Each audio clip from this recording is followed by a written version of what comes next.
மக்களே ஹாய். இன்னைக்கு இந்த வீடியோவில் என்ன பார்க்க போறோம்னா எப்பவும் போல ட்ரெண்டிங் ரீல்ஸ் தாங்க. என்னென்ன ட்ரெண்டில் இருக்குது அப்படின்றத வந்து பார்ப்போம். வாங்க வீடியோக்குள்ள போகலாம்.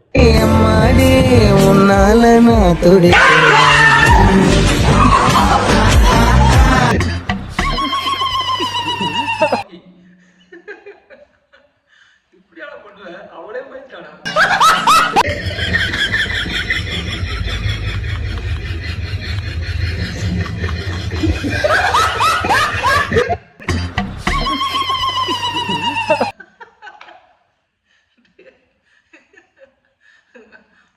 காலை கீழே இருக்குமா? ஐயோ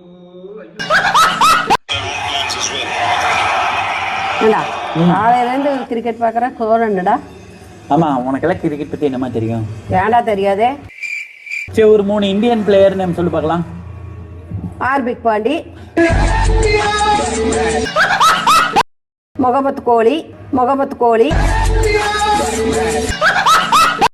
எம்எஸ் மோடி,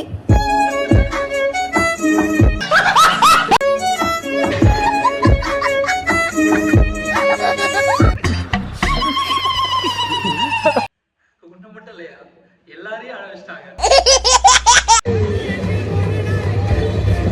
ஏன்டி டென்ஷனா இருக்க? என்னாச்சு? எனக்கு ஒரு பையனை பிடிச்சிருக்குன்னு எங்க அம்மா கிட்ட சொன்னேன்டி. சரி, எங்க அம்மா பேரை கேட்டோட எனக்கு செம்மையா திட்ட ஆரம்பிச்சிட்டாங்க. அப்படி என்னடி பேரு? சந்தோஷ் டி. அதுல என்ன இருக்கு?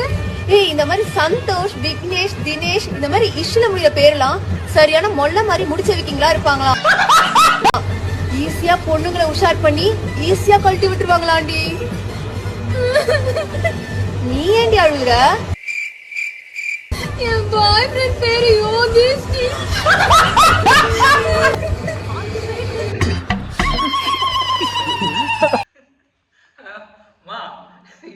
ஏமா பல பொருளை கலக்கி போடுறீங்க?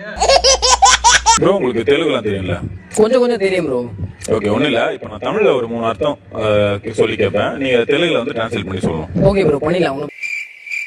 இப்போ சாப்பிட்டியா அப்படின்னா தெலுங்குல எப்படி என்னன்னு கேட்பீங்க? சாப்பிட்டியா லூ. ஓகே, சாப்பிட்டியா லூ. என்ன பண்ற அப்படின்னா எப்படி கேட்பீங்க? என்ன பண்ற லூ. ஓ, லூலு போட்டா தெலுங்குவா? சரி, இப்போ ஒரு பூ கடைக்கு போறீங்க, இது என்ன பூ அப்படின்னு எப்படி கேட்பீங்க? என்ன பூலு.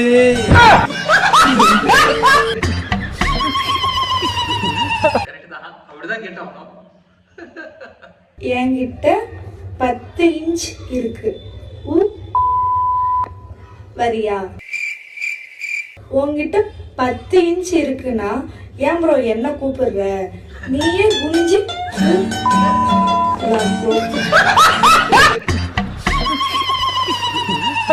பால் அடிச்ச மாதிரி கேட்டான்.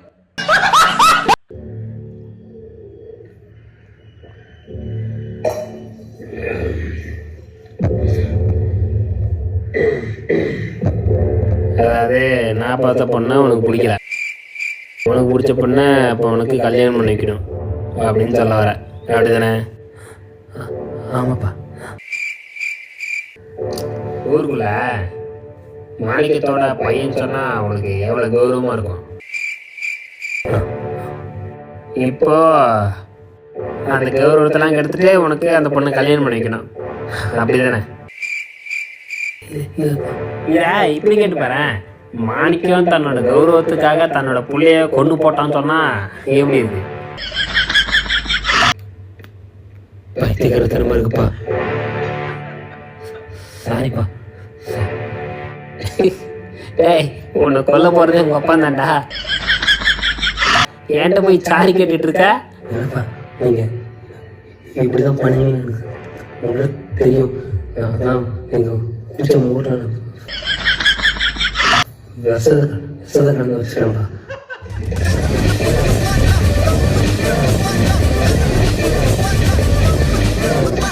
சாரிப்பா.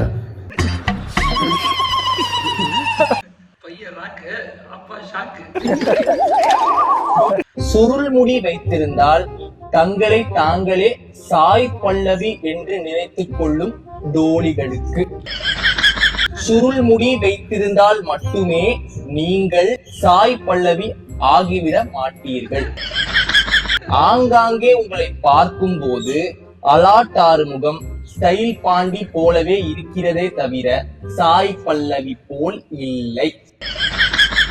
இதை கூறினால் நீங்கள் மனம் கசிந்து கண்ணீர் வடிப்பீர்கள் என்பதற்காக எப்படி சொல்லாமல் இருக்கிறோமோ அதே போல் நீங்களும் உங்களை இந்து ரெபேக்கா வர்கீஸ் என்று சொல்லிக் கொள்ளாமல் இருப்பது சால சிறந்தது.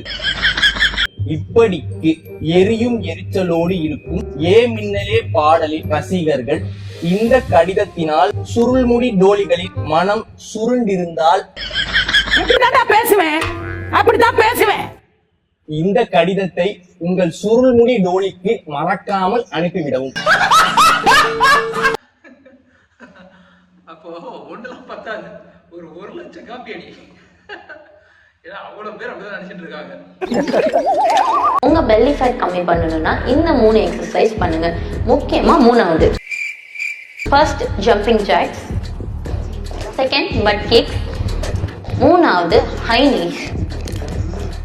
இதுக்கு நண்பா பார்த்த வரைக்கும் போதும்.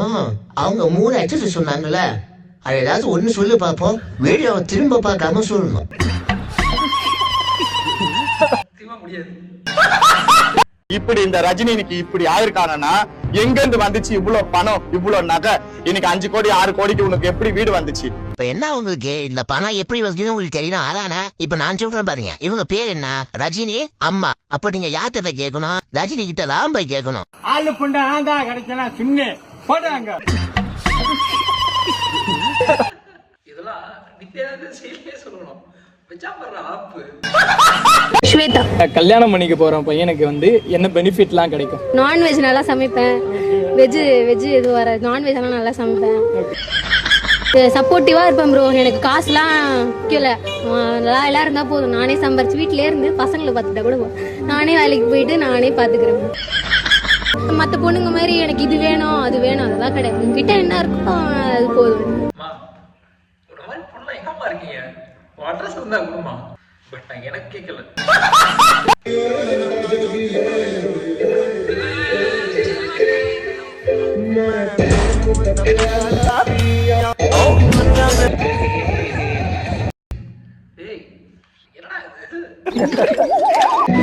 உன் ஃப்ரெண்டு வெண்ணிலா பொண்ணுக்கு கல்யாணம் ஆகி 3 மாசத்துல டைவர்ஸ் வரைக்கும் போயிடுச்சான். ஆமாங்க. டைவர்ஸ் ஆகிறதுக்கு யார் காரணம்? மாப்பிளோட பொண்ணுடா. ஏன் பொண்ணு மாப்பிள்ளையும் காரணமா இருக்க கூடாதா? இருக்கலாம், இருந்தாலும் 2 குடும்பமும் பேசி தீர்க்கலாம். என் ஃப்ரெண்டு வெண்ணிலாவுக்கு ஒரே பொண்ணு செல்லமா வளர்த்தா.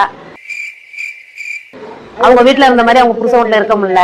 வளர்ந்த இடத்துல செல்லமா இருக்கலாம், வாழ போன இடத்துல செல்லமா இருக்க முடியுமா? முதல்ல புருஷ வீட்டை புரிஞ்சுக்கிறதுக்கே 6 மாசம் ஆகும். அந்த பொண்ணு அவங்க அம்மாவுக்கு ஓயாம போன் பேசிட்டே இருப்பா போலக்கு. அது மாப்பிள்ள வீட்டுல பிடிக்கல. என் ஃப்ரெண்ட் அவ பொண்ணுக்கு போன் அடிச்சு சம்பந்தி வீட்டுல என்ன நடக்குது ஏது நடக்குது ஏதாவது கேட்டுக்கிட்டே இருப்பா போலக்கு. இது அவங்க சம்பந்தி வீட்டுக்கு தெரிஞ்சு போய் ஒரே சண்டையாயிடுச்சு. அங்கதான் இருக்கு பிரச்சனை. பொண்ணை கல்யாணம் பண்ணி கொடுத்த பிறகு சம்பந்தி வீட்டுல என்ன நடக்குது ஏது நடக்குதுன்னு விளக்கண்ணை ஊத்தி பார்க்க கூடாது. மருமகனுக்கு டிவியை வாங்கி கொடுத்துட்டு ரிமோட்டை மாமியார் வச்சுக்க கூடாது. இருந்தாலும் அப்படியே விட்டுட முடியுமா? அப்படியே வரதுக்கு நீங்க என்ன சும்மாவா பொண்ணு கொடுத்தீங்க? 11 பொருத்தம் பாத்தீங்க, 16 அம்சம் பாத்தீங்க, வீடு இருக்கா, காடு இருக்கா, சொந்தம் இருக்கா, சோழி இருக்கா, சூடு இருக்கா, சொரணம் இருக்கான்னு பார்த்துதான் கொடுத்தீங்க. அப்ப எதுவுமே கேட்க கூடாதா? கேட்கலாம், என்ன சாப்பாடுன்னு கேட்கலாம். இன்னைக்கு என்ன சண்டைன்னு கேட்க கூடாது. மாமியார் சாப்பிட்டாங்களான்னு கேட்கலாம். நீ ஏன் என்ன சாப்பிடலன்னு கேட்க கூடாது. பொண்ணை கட்டி கொடுத்துட்டு போற இடத்துல பேர் எடுக்கிறதுக்கு தான் சொல்லி கொடுக்கணும் ஒழிஞ்சு அந்த பிள்ளைய பார்த்தோன்னே ஐயோ கண்ணு மொழியெல்லாம் உள்ள கிடக்க, என் வீட்டுல எப்படி இருந்தா இப்படி ஆயிட்டாலே அப்படின்னு சொன்னாலே அந்த புள்ள எமோஷனல் ஆகி மாப்பிள்ளை வீடு எதிரியாகி டைவர்ஸ்ல தான் நிக்கும். உள்ள சூழ்நிலைய பாத்தீங்கன்னா அதிகமா டைவர்ஸுக்கு காரணமா அமைகிறது பெண் வீட்டார்கள் தான். அது எப்படி மாப்பிள்ளை வீட்டுக்காரங்க தான் நான் சொல்றேன். பெரும்பான்மை யாரு அப்படிங்கறத நம்ம உறவுகிட்டே கேட்போம். பெண் வீடு தானே, மாப்பிள்ளை வீடு தானே. கமெண்ட் பண்ணுங்க. டிவோர்ஸ் ஆகிறதுக்கு பொண்ணு வீடு காரணமா மாப்பிள்ளை வீடு காரணமா எனக்கு தெரியல. அதுக்கு பல காரணம் இருக்கு. அதுல ஒரு காரணம் இது.